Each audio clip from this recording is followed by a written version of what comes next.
When I met Jason, I felt like I'd finally stepped into the calm after years of weather I had created myself. He was 42, steady, the kind of man who returned shopping carts to their spot and answered texts with full sentences. He owned his small bungalow, cooked on Sundays, ironed his shirts, and kept spare umbrellas by the door because you never know. I was 28, always on the move, always one bill behind, always talking myself into new starts that looked suspiciously like the last one. My friends told me I was lucky. My mom whispered that I should hold on to the quiet ones. I nodded, smiled, and told everyone that love felt easy for once. It did. Until it didn't. The first year was a warm blanket. Sunday farmers markets. Tuesday spaghetti with the cheap wine he insisted was better value than you think. A Costco membership in his name, but a card for my wallet, which felt oddly intimate. He used words like plan and later and we, and I felt safe hearing them. He did not love grand gestures. He loved consistent ones. Every morning he left half a banana on the counter because I never finished a whole one. Every night he slid my phone charger to my side of the bed. He did not tell me the stars were ours. He took my car for an oil change before the light came on. For a while, that kind of love was enough to quiet the old restlessness. The cracks started as small, reasonable things. I wanted to go to Miami for a long weekend with my friends. He checked our calendars and said it would be smarter after quarter end. I wanted to redo the living room with a bold color and a velvet couch. He said maybe we wait until the refinance goes through. I wanted to toss the rigid weekly meal plan and try new spots. He told me restaurants were a treat, not a habit. None of those were crimes. But together they felt like hands on my shoulders, pushing me into a shape I wasn't sure I wanted. Then came the topic I tried to float like it was nothing: kids. I brought it up in a silly way at first. "You'd make a cute dad," I said one night as he handed a juice box to our neighbor's toddler, who adored him. He smiled, but his eyes cooled a little. "I like being the fun uncle," he said. I laughed it off, but the question stayed humming behind my teeth. A month later I tried again, more directly. We were making turkey meatballs in his too-clean kitchen, and I said, "Do you ever see little feet running around here?" "Not soon, just someday." He set down the spoon, wiped his hands, and leaned on the counter. "I'm not sure I want to start that chapter at 42, he said. "I like where life is. And I'm tired in ways I didn't expect." He was gentle. He was honest. I swallowed both and told myself it was fine. Time is a river, right? He would change his mind in the current. He didn't change his mind. He changed his questions. He started asking me things that stung. "Do you want me or do you want a family? If the answer is both, what happens if one is off the table? What if we are enough?" I told him I wanted him, of course I did, but I also wanted more. He nodded like a man taking notes in a meeting he didn't sign up for. The more honest we were, the colder the air felt between us. One night, after a bottle of wine I didn't need to finish, I tried to punch through the tension with humor, and made it worse. We were at his friend Mark's barbecue. It was loud and easy, the kind of evening where kids ran around with popsicles, the grill smoked, and everyone knew where the napkins lived. Mark's wife handed Jason their baby while she fixed a plate. He held that baby like he was made for it. Someone joked that he looked natural. I heard myself say too loudly, "Oh, he's natural until you bring up actually having one. Then he thinks I'm baby trapping him." People laughed the nervous laugh that comes when the joke isn't a joke. Jason's face didn't change right away. Only his jaw did. He put the baby back in Mark's hands, walked past me to the cooler, and cracked a beer with the patience of a man counting to 10. He asked me to step inside. We stood in the laundry room, the hum of the dryer filling the pause. "Why would you say that?" he asked. I should have apologized. I should have said, "I got carried away." Instead I felt cornered and mean. "Because it's true," I shot back. "You act like I'm plotting something just because I want a family. Newsflash, if you weren't so old, we'd have time to wait." The words were ugly and I watched them hit him. He nodded once, slow, like he'd expected them to show up eventually. "Got it," he said and walked out.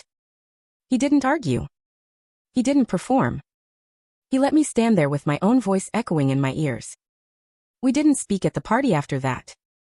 He drove home in that heavy silence couples know too well. In the driveway, the engine idling, he kept his hands on the wheel. "You don't respect me," he said. "You don't see me. You see my age, my house, my stability. And you see a countdown clock I can't control." I babbled apologies. He didn't shout. He just said, "Drunk words are sober thoughts," and went upstairs. He moved out a week later. It wasn't dramatic. No throne plates, no suitcase drop at midnight. He labeled boxes with clean handwriting, wiped the counters, and left his key in a dish by the door. He slid a manila envelope toward me. "Lease transfer," he said. "You can keep the place. It's month to month if you want it." I heard the subtext. I don't owe you stability anymore.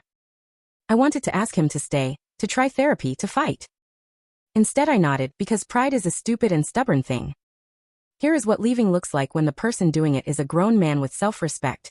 He tells the truth once, he does not repeat himself, and he takes what is his without taking what is not. He took his books, his tools, his blue Dutch oven that made every stew taste like winter, and the cordless drill we pretended was ours but was always his. He did not take the framed photo from our trip to Santa Barbara. He did not take the houseplant I always killed, and he always revived. He left the spare umbrella by the door. For a while I told myself we were on a break. I told my friends he needed time to cool off, that he would come back after he remembered we were good together. They nodded with that soft look people reserve for bad news you haven't felt yet. I cooked the way he liked, I lit the candles he picked, I watched the shows he loved so I could talk about them when he came back like nothing had happened. He didn't come back. Instead, I saw him in a photo I wasn't tagged in. Mark posted it. A group at a Sunday 5K, faces flushed and happy. Jason stood next to a woman with laugh lines and a high ponytail. She looked like someone who packs snacks for other people, and actually enjoyed it. The caption said, "Sunday Run Crew." The comment said, "Love the new addition." I felt hot and cold at the same time. I clicked her profile. Her name was Erin. Her bio was ordinary in the most unnerving way. Teacher, aunt, trail runner, coffee snob. No drama, no goddess energy, no quotes about being hard to love. Just a person. While he jogged on Sundays, I wrestled with bills. The bungalow felt bigger without him and not in a good way. The Costco card went cold. Groceries cost more than I remembered. The utility bill didn't care that my heart hurt. I picked up a second shift at the cafe on weekends and smiled at people holding hands. My sister called and said, "You had a good thing." I snapped back, "You don't get it," which is what you say when someone gets it too well. The weirdest part was the quiet exodus of people I thought were my friends. They weren't rude. They just paused. Group chats moved without me. Sunday brunches happened on Saturdays now, I guess. I told myself it was in my head until I saw a photo of a beach day with the caption, "Family time," and the family looked like mine used to, except I wasn't in it. I did not comment. I double-tapped and then unliked and then told myself I didn't care. One night, drunk on memory and cheap wine, I texted Jason. I wrote, "I miss you." And then, because I never know when to stop, I wrote, "We can try again if you want. I'll slow down on the kid talk. I'm sorry for what I said." The dots appeared. Disappeared. Appeared. Then a single bubble. "I wish you well." It was the kindest and most final text I've ever received. A week later I ran into him in the wild, like you do, because the city is big until it isn't. I was in line at the hardware store buying a plunger, which is comic if you're not the one living it. He walked in with Erin. They were laughing about which paint finish hides fingerprints. He saw me first, and for a second the room tilted because my body still knew his shape in space. He said hey, and I said hi, and Erin smiled the way nice people do when they meet someone who used to matter. She held out her hand and said, "I've heard you make a mean lasagna." I wanted to hate her. I couldn't. She felt like a soft towel, like something that absorbs mess without announcing it. After they left, I stood in the aisle and stared at a wall of screws like it was a skyline. The cashier asked if I needed help. I said no and then yes and then no again. I walked home with the plunger like a prize I did not want. I sat on the floor of the kitchen and cried in that embarrassing, hiccuping way I used to reserve for breakup songs in my early 20s. I was grieving a man who had not died, a life I had not built, and a version of myself I had performed, and then lost control of. It would be clean to say I learned my lesson, went to therapy, and changed neatly. Real life was messy. I did call a therapist because my nights were loud with reruns of the same 3 scenes. The barbecue, the laundry room, the driveway. The therapist asked me to say the sentence I avoided. I used his age as a weapon because I felt powerless. It tasted bitter coming out. She asked me what I wanted when I said those words. I said, to scare him into choosing me. She nodded. How'd that go? I laughed and then cried because there was nothing else to do. Work got weirder. My boss, who used to flirt with letting me leave early, started actually tracking my hours. A coworker called me out for missing a deadline I would have hit if Jason had still been around to fix my printer and cook dinner, while I pretended I could do both. It is stunning how much easier it is to be responsible when someone else quietly zips up the world for you every morning. Months passed. I watched Jason's life in slivers I pretended I didn't seek. He posted a photo at a trailhead with Erin and her niece. He wrote, "Happy to pace you," under it, which made my chest ache because I wanted someone to pace me and I had thrown my pacer away. He did not post about me. He did not subtweet. He did not perform heartbreak. He built shelves in his garage and ran hills on Sundays and laughed with his friends under sunshades that looked like sails. My mother called less. The first time we talked about him after the breakup, she said, "You were cruel." It wasn't a question. I tried to defend myself with words like scared and young and future. She said, "He is a man, not a plan." Then she said she loved me and asked if I was eating enough. When I asked if she missed him too, she said, "I miss who you were when you were calm."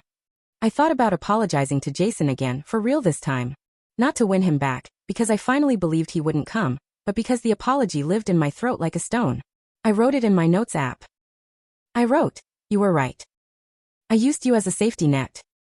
I hurt you because I was afraid of what time means for me, and I aimed that fear at you. I am sorry. I did not send it. I told my therapist I'd send it when I stopped wanting a reply. I am still waiting for that day." The closest thing to closure came in a place I didn't expect, the grocery store.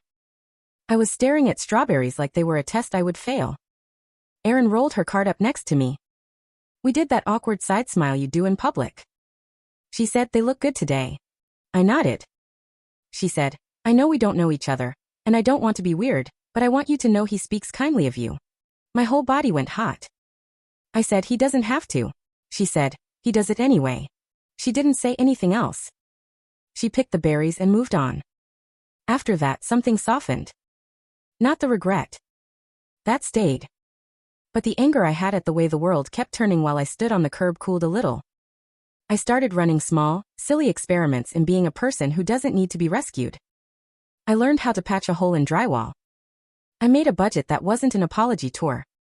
I picked up a Saturday morning shift at the bakery and learned the names of regulars and their orders, and the way old men tip in quarters and stories. I said no to a guy who looked fun and dangerous, because fun and dangerous got me here. Every so often I let myself imagine a parallel life where I didn't make the joke at the barbecue, where I held his hand instead of my pride, where we took a breath and decided together.